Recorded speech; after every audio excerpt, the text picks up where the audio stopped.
आप लोग का बोधिसत्व जी की क्लासेस में स्वागत है। और आज का जो टॉपिक है वह है हमारी बदलती पृथ्वी।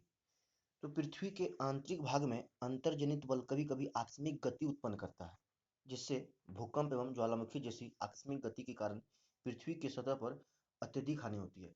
तो क्या होता है कि पृथ्वी के अंदरूनी भाग में, मतलब आंतरिक भाग में, पृथ्वी के अंदर में कभी भी आकस्मिक गति उत्पन्न हो जाता है, जिससे क्या होता है भूकंप एवं ज्वालामुखी जैसी आकस्मिक गति के कारण पृथ्वी की सतह को अत्यधिक हानि पहुंचाती है। तो पृथ्वी की गतियां, एक होती है अंतर्जनित बल, एक होती है बहिर्जनित बल। तो अंतर्जनित में आकस्मिक बल में हो गया भूकंप, ज्वालामुखी, भूस्खलन, और पटल विरूपण बल में हो गया पर्वत विनिर्माणकारी बल। फिर अंतर्जनित में हो गया अपर्दन और निक्षेपण, जैसे नदी, बहता जल, पवन, समुद्र, समुद्री तरंग, हिमनद एवं कुछ छोटी कठोर एवं महाद्वीपीय हिमनद हो गया। फिर इसमें आता है स्थल मंडलीय प्लेटें। तो भूपर्पटी में अनेक बड़ी एवं कुछ छोटी कठोर असमान आकार की प्लेटें होती है, जिन पर महाद्वीप एवं महासागर की सतह टिकी होती है, उसे कहते हैं स्थल मंडलीय प्लेटें। फिर आता है उद्गम केंद्र। क्या है? तो वह स्थान जहाँ भूकंप उत्पन्न होता है वह भूकंपीय ऊर्जा का उद्गम केंद्र कहलाता है। फिर भूकंपी तरंगे तीन प्रकार के होते हैं: पी तरंगे, एस तरंगे और एल तरंगे।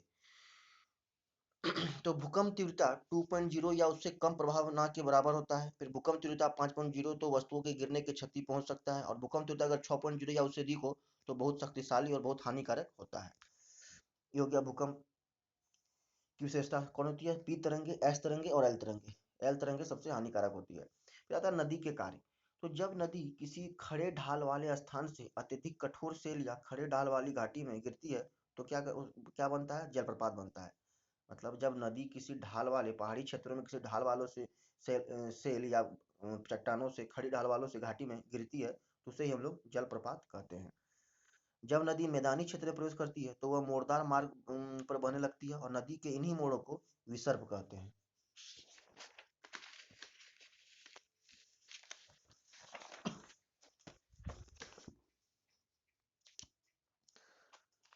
समुद्र तक समुद्र तक पहुंचते पहुंचते नदी का प्रवाह धीमा हो जाता है, और तथा नदी अनेक धाराओं में विभाजित विभाजित हो जाती है, जिनको वितरिका कहा जाता है।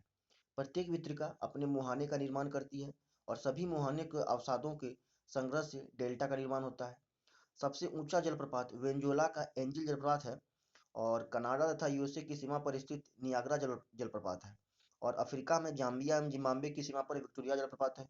हिमनद गहरे गर्तों का निर्माण करती है। पर्वतीय क्षेत्र में बर्फ पिघलने से उन गर्तों में जल भर जाता है और वे सुंदर झील बनाते हैं। तो सबसे ऊंचा जलप्रपात कौन है? एंजिल जलप्रपात है, जो वेनेजुएला में है। फिर कनाडा था यूएसए की सीमा पर नियाग्रा जलप्रपात है।